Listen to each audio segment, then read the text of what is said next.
और मैं पहुंचा।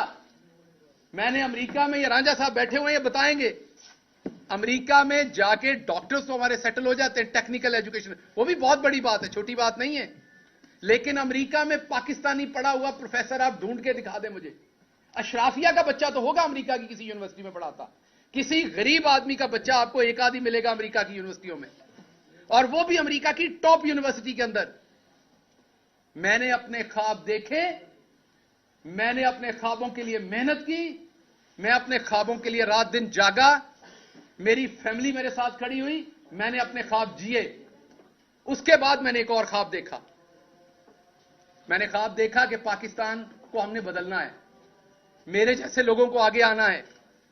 हसन और हुसैन को हमारे मसले नहीं पता, वो बस की छत पर बैठ के नहीं गए कभी भी बोर्ड का एग्जाम देने के लिए। हसन और हुसैन को नहीं पता कि अगर आपका कॉलेज में मेरिट पे दाखिला नहीं हो रहा तो आपने देहाती कोटे पे कैसे दाखिला लेना है, वो मुझे पता है। सो इसलिए मुझे लगा कि मेरे जैसे बंदे को आना चाहिए। मेहरबानी इमरान खान की कि उसने मौका दिया।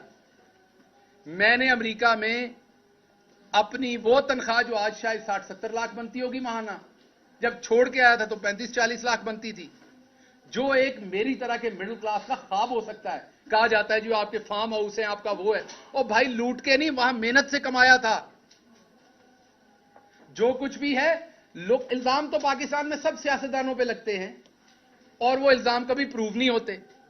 मेरा आपको चैलेंज है कि मेरे पे अल्लाह के करम से अजान हो रही है, इल्जाम लगा के दिखाएं कि मैंने करप्शन की है। अगर पार्टी के 5 सबसे आप ऑनेस्ट बंदे निकालेंगे तो मैं उन 5 में एक हूंगा,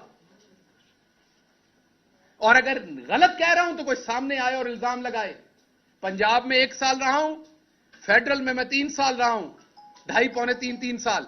कोई एक ऑफिसर खड़ा होकर बताए मैंने एक ट्रांसफर, एक पोस्टिंग, एक सिफारिश के लिए किसी को फोन किया अपनी जात के लिए।